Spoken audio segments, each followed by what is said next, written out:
Moin und herzlich willkommen hier wieder zurück bei Coteries of New York und wir fangen gleich mal an mit Somebody's Watching Me Part 2. Last time you failed to resolve the situation with your stalker. You have to get a handle on that one way or another. You're in your haven when the intercom rings, answering cautiously. You hear an older male voice. Hello? I'm calling because a friend asked me to come by and offer you my services. Who is this friend? Better not talk about that on the intercom. Secrets are secrets. The man sounds strangely excited, breathing hard.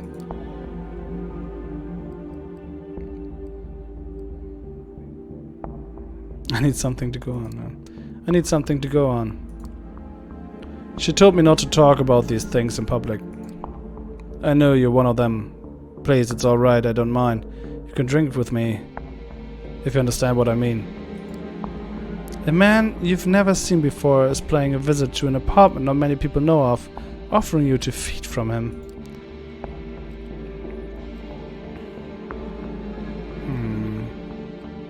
Ich sollte vielleicht mal ein bisschen vorsichtig sein. I don't drink with people I've never met. Don't worry, we can meet.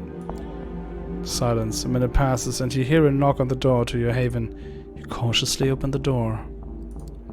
A stranger looks at you sheepishly. He's in his 30s, dressed in a clean business suit. He looks moderately successful. Someone you could meet at an investment bank. I'm sorry, I didn't want to intrude. So that's why I called from downstairs.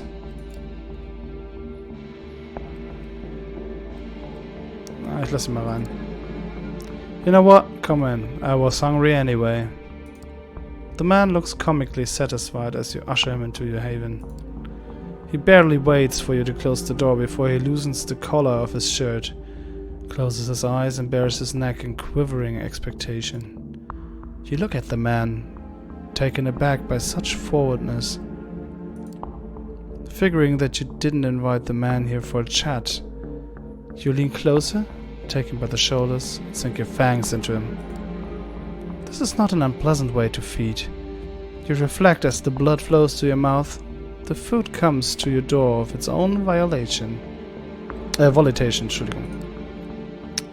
The man moans as you drink from him, lost in the ecstasy of the kiss. It feels a little unseemly, but it would be churlish to begrudge him his pleasures. Begrudgen. Ah. Manchmal lese ich einfach Bullshit. Tut mir leid. Manche Wörter sind auch irgendwie komisch, die habe ich noch nie gehört oder gesehen vorher. Taking care not to drink too much, let go of the man after licking his wounds closed. Suddenly you are startled by a surprising sight. A woman, not very old, strangely dressed, is looking at you intently, only at arm's length away.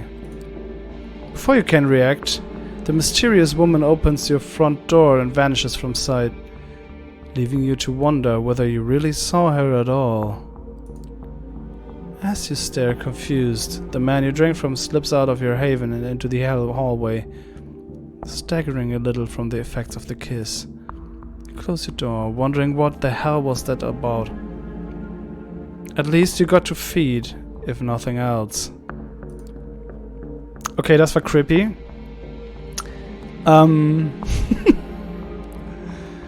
Was zur Hölle war das jetzt? Also sie hat mir jetzt irgendwie ein zu essen hingeworfen.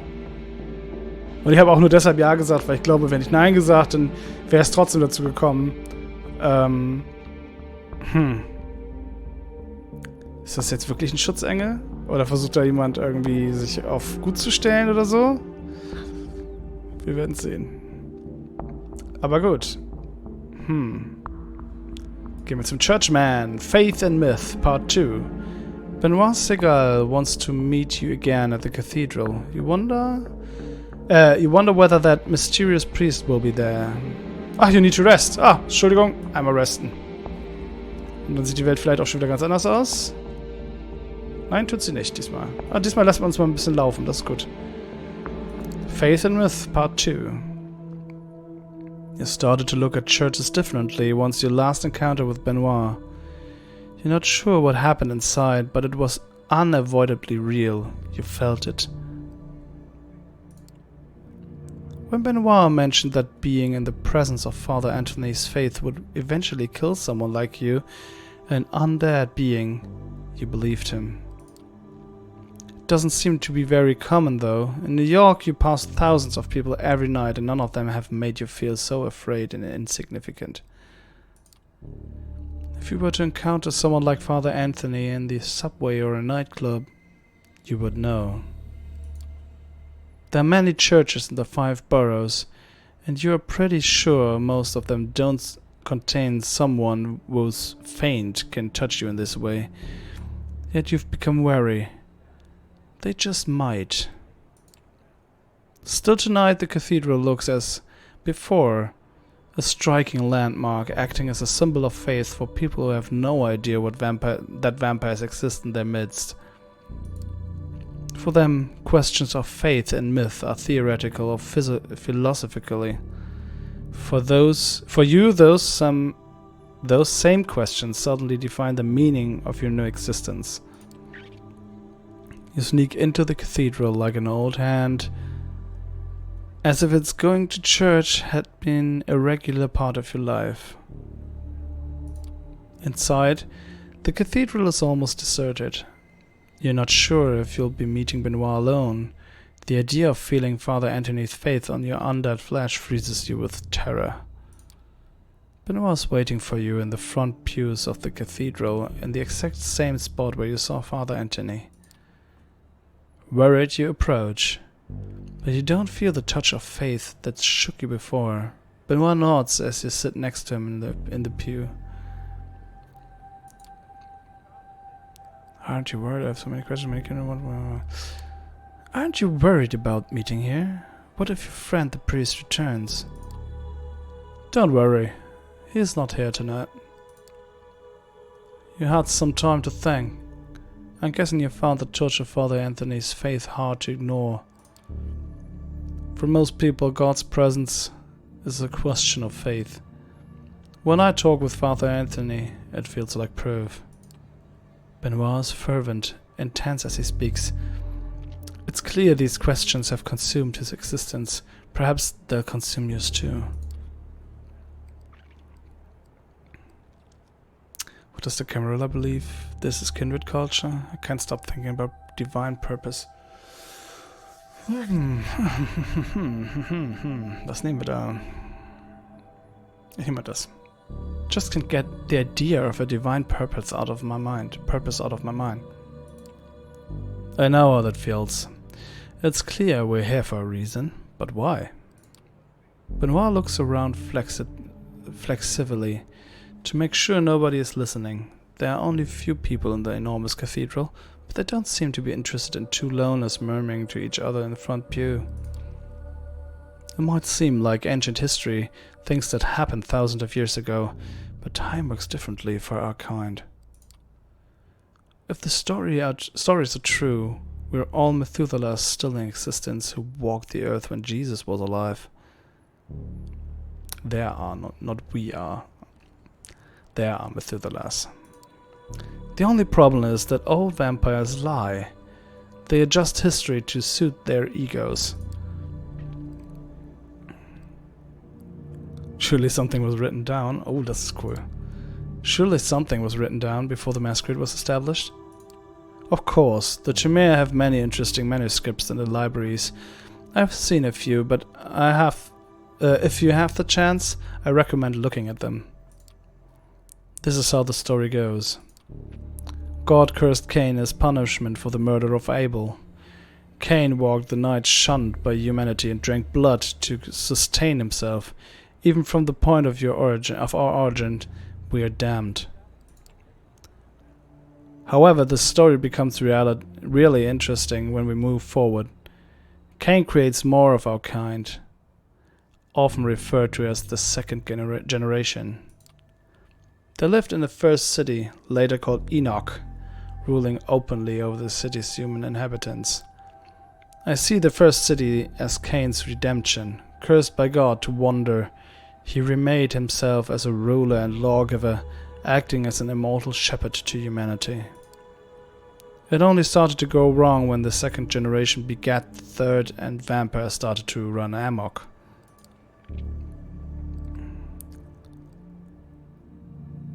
Vampires ruled openly over humans? Vampires ruled openly over humans? Yes, according to the stories. Cain was a benevolent and just ruler, using his vast knowledge to bring a new age of prosperity. Of course, those stories were written by vampires. After the first city, Cain largely departs the story. Perhaps he was disheartened by the depredations of his descendants. The antediluvians went on to build a second city in imitation of the first, but it's doubtful their rule was just. There are people moving in the cathedral, and both you and Benoit have made sure none gets close enough to hear you talk.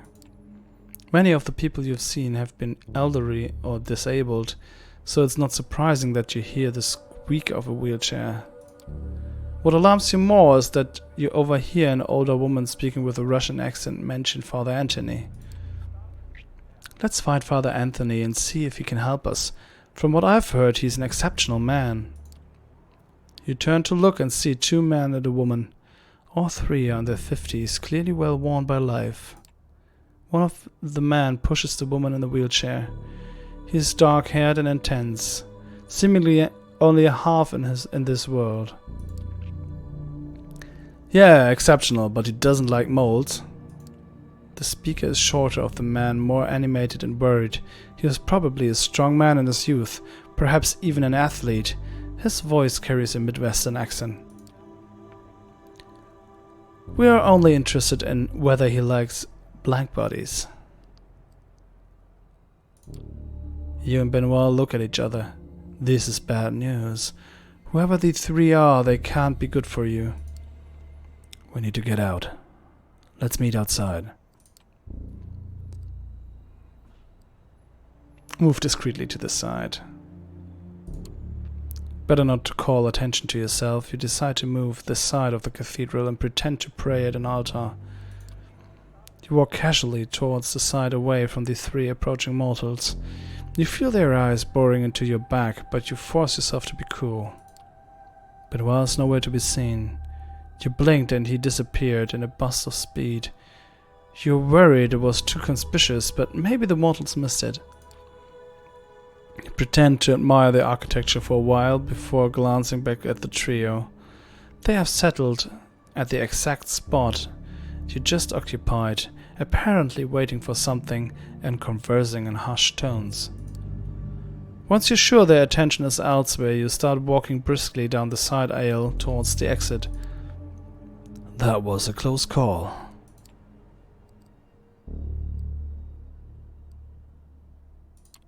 Who were those three? Did you recognize them? I might have, I'm not sure. There's talk of a few tenacious vampire hunters living in the city. One of them is supposed to be a woman in a wheelchair. For a second, Benoit looks at you as if he was wondering whether he should say something. There's one thing I've always wondered about the story of Cain. The traditions of the Camarilla put a lot of faith in the relationship between sire and child. You're supposed to follow the example of your maker. Yet Cain didn't really seem to care for the vampires he embraced. Did he think it was a mistake to create our kind?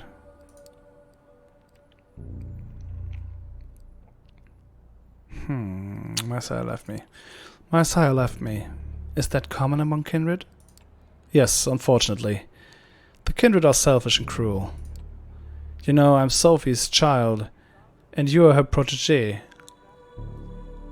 It's amazing that we share an appreciation for the mythologies of our kind, considering Sophie has little interest in questions of the spirit. Benoit is Sophie's... Ach, du Scheiße. Okay. You stare at Benoit. You knew there was something he wasn't telling you, but in all the talk about Cain in the first city, you forgot about it. Now the only question is, what does this mean? Does Sophie know her child is talking to you? Probably not. Don't hold it against me. but I admit finding some pleasure in seeing you suffer the effects of Father Anthony's faith. I suppose that's the demon in me.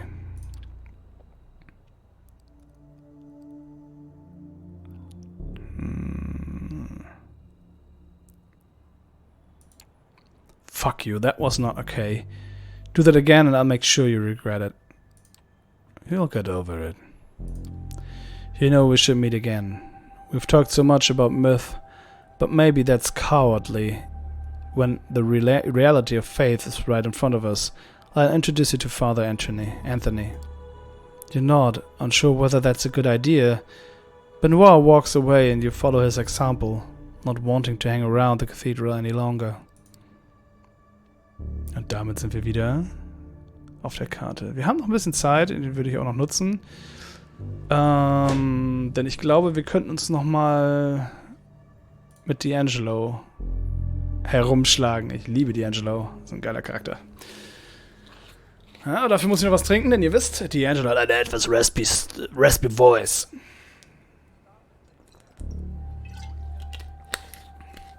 Ich weiß auch gar nicht, ob mein Wasser jetzt schon wieder dafür ausreicht. Ich habe immer irgendwie so wenig, wenn ich anfange nicht zu streamen, aufzunehmen. Das ist irgendwie komisch. Aber fangen wir an mit Strange Bedfellows. As you leave your haven, a homeless man bumps into you. You turn after him, but he blends into the crowd before you can even get a good look at his face. Instinctively, you check your pocket. A note? Looking at Manhattan. Manhattan Bridge. Come over. D. Also Manhattan Bridge. Guter Mann. Knowing there are only so many places with a good enough view of Manhattan's Bridge, you decide to check the ones that aren't likely to be crowded at this time of night. It doesn't take long before you hit the jackpot, Jane's Carousel. As you're walking along the pier, you notice a lonely figure sitting on the bench, steel flask in hand, his legs up on the railing. Soon enough you hear a familiar voice. Evening turned to night, and as the final flickering rays of sunlight gave way to the kind nocturnal shadows, so did the last of the jabbering tourists give way to a blessed silence. And yet, I couldn't shake the feeling. Paused mid-sentence, he leans back over the bench backrest and looks straight at you. Upside down, his face looks even creepier than usual. That I wasn't alone. What is that with you narrating? I have to ask, what is that with you narrating? Takes the edge off. Just like this. He takes a sip, then points the flask in your general direction. Fancy a sip? Ich brauche nichts zu essen, deswegen sage ich no, weil vielleicht würde ich es wieder ausspucken und dann würde er irgendwas wissen, was er nicht wissen soll. Thanks, but no thanks. Suit yourself, kid. You're missing out. But hey, if you like your bad news sober, there's been another one. Killing, I mean. Down by the docks. Same MO? Was heißt ein MO? Do you think to bring me along? You didn't think to bring me along? Ich mach mal MO. Same MO, the blood, the graffiti. Motivations? Nein. Ich weiß nicht, was das heißen soll. Yep, it was our gal. Alright.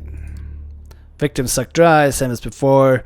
Another sign on the wall, something about impending doom, and oh lord, he coming. The particulars escape me. You know, that night I saw her, she looked so frail, so innocent. Deep inside I was hoping she'd be spooked, get out of town. That maybe, just maybe, that would be the end of it. But that's me, you know, hopelessly optimistic. You know why she's doing it? So what's the plan? Any idea where she is? Okay, so what's the plan? The plan is... He stopped mid-sentence, taking a swig of liquid courage. We stop her, at any cost. I'd rather it does not involve killing the girl, but I'm starting to think that ship has already sailed. Another swig. You're not sure how much of this is genuine, And how much is an act, but still, he's starting to worry you a bit. So, anyway, I set up a meeting. Neutral ground public space shouldn't get too ugly. Still, I was hoping you could tag along. Larson? Who are we meeting? Okay, so who are we meeting? He takes another compulsive swig. Better strap in, cause this one's a doozy. I'm meeting your parents, das ist geil. Just fucking tell me, can't be that bad. Unless you want to introduce me to your parents, I can probably handle it. Come on, who is it? Valerie.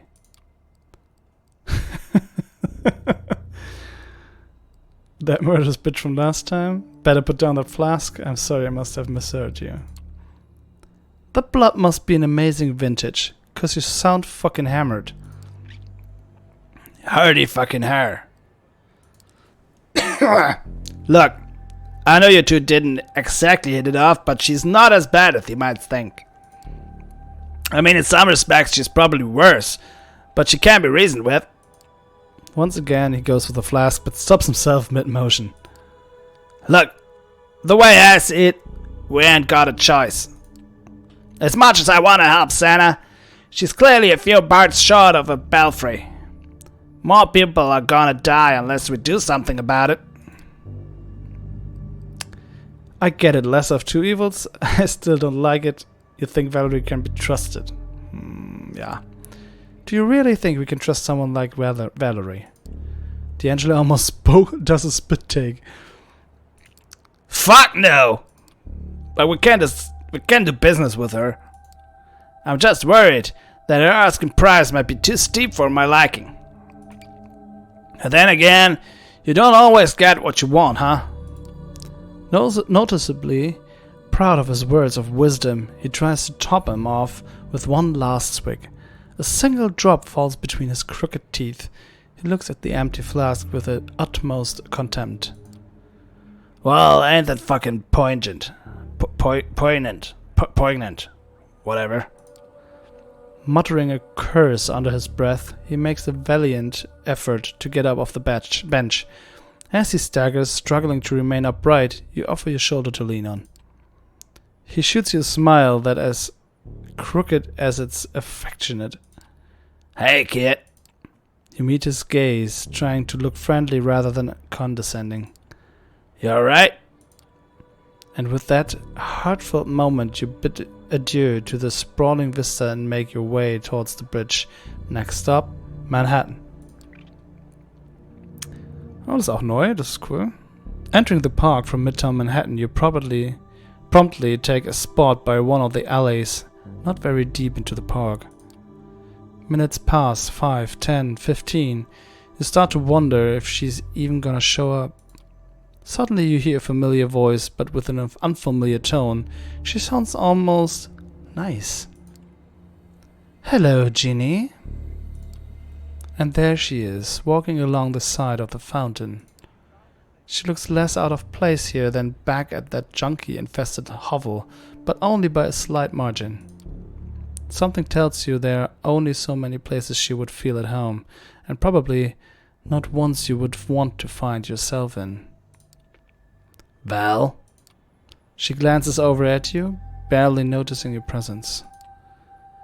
Sorry about that last time. Nothing personal, you understand? When I get caught up in the moment, I can get a bit intense. I can attest to that. Get a room, you two. You're late. Let's get down to business. Play nice, you two. We have some business to discuss. All work and no play, huh? Why not?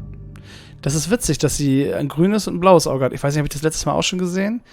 Das verbindet man ja oft so mit Makavianern, beziehungsweise wurde es in Vampire the Masquerade Bloodlines, bei Jeanette war es, glaube ich, von den beiden Schwestern, die das Asylum als Disco betrieben haben. Da hatte die eine auch grüne und ein blaues Auge und die andere nur blaue Augen. Das war ein bisschen komisch, aber wahrscheinlich immer, wenn die andere die Persönlichkeit geändert hat, dann hatte sie beide Augenfarben. Vielleicht ist das ja auch eine Malkavianerin und war deshalb so crazy beim letzten Mal. She turns to D'Angelo and flutters her eyelashes. You can tell she doesn't see you as her equal, but this come-hither routine is getting kind of unnerving. Lay it on me, sugar. It's about Sana. We have a proposition for you. We have a mutually beneficial proposition. Does the pop speak for you, Ginny? 'Cause I'm getting a weird sorcerer's apprentice vibe right now. Give the kid a break, Val. We hear about Sana, the thin blood you're after. The girl's a threat. We need to find her. Figured we can do it faster if we work together. Aha! Keep going, honey, 'cause I have a feeling there's a catch coming. The catch is... Awkward silence. It's not often you see him at a loss for words. Seeing him struggle, you decide to jump in.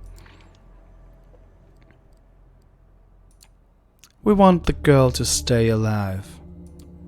See, now that's the deal breaker right there, sugar. If you want me to even consider it, you'll have to sweeten the pot. Once again, she turns to D'Angelo. And I bet tall, dark, and handsome over there might have some ideas? Want a cookie? Just tell us what you want.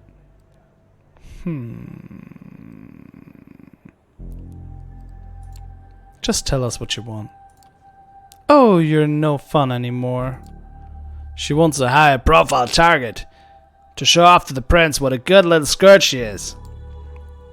That all you care about nowadays, huh? Playing the game, climbing the ranks. A smile creeps onto her lips. You can't tell it's forced. D'Angelo definitely knows how to get under her skin. That's my Ginny. A big old brain and a heart to match. Once again, she turns to you. I knew right away he'd try to help this girl. He does love him a damsel in distress. But you? I'm still not sure what your angle is.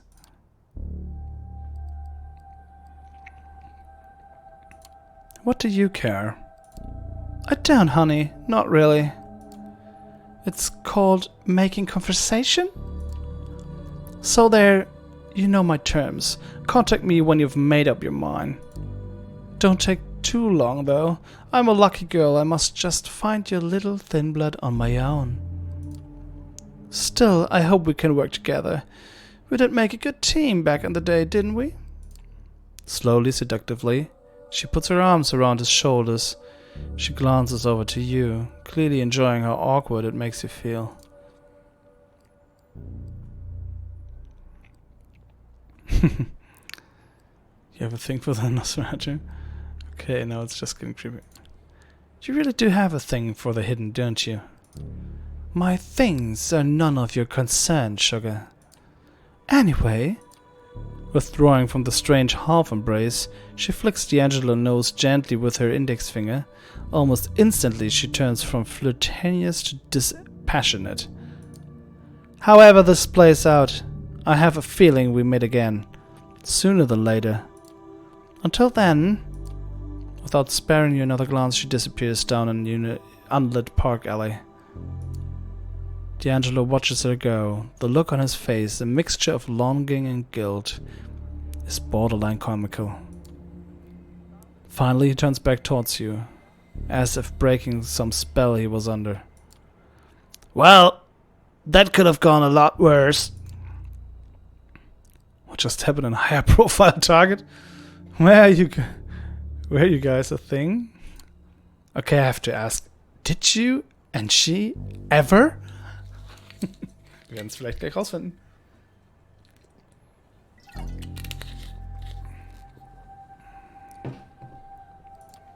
Nope, not going there. Well, and we got some history. Some of it good, some of it bad. Let's leave it at that. And kid, don't be fooled. Val likes to play around, but she will rip your fucking guts out and stuff them up your ass if it means that she can get what she wants. And right now, she wants me to give her Larson. Larson? Why would she want him? He's a primogen, remember? A weak one, but still, for a scourge, he's a much more valuable target than some no-name Duskborn. It just so happens that a certain someone might have some dirt on him. He squints, rubbing the bridge of his nose. Fuck it, I'm heading back to the office. Need to put my feet up, get some blood flowing in the old noggin. You coming? You're not. Why the hell not? And so you make your way towards 5th Avenue. You've got a long way ahead of you and a lot of stuff to figure out. Although it's not your first visit, you still find it hard to navigate the dark, rust-ridden corners of the grain terminal. Luckily, this time you're with someone who could probably do this blindfolded, so you just to follow his lead. As you're both climbing the rickery stairs leading to the mezzanine, you suddenly notice light coming from D'Angelo's office. A quick look assures you that no, he did not, in fact, leave it on. You bust through the door like Undead Tango and Hooch, or what, that Turner and Cash? Ready to unleash unholy fury on the intruders, you half expect an Anarch, Death Squad, or an SI hunting party. Instead, you get Larson, who nearly falls out of the chair when you two bust in. Larson, what the hell are you doing here? What does it look like I'm doing? I'm waiting for you two bozos to show up. Seemingly both intrigued and irritated by the surprise visit, D'Angelo walks over to a cabinet and pulls out a fresh cigar. And now that the clown has arrived, does His Highness mind telling us what brings him to a merry circus tent? Her. He points at a tiny shadow cowering in the corner of the room. To your astonishment, it turns out to be a very familiar face. Sana. The blood, no. Not again, please.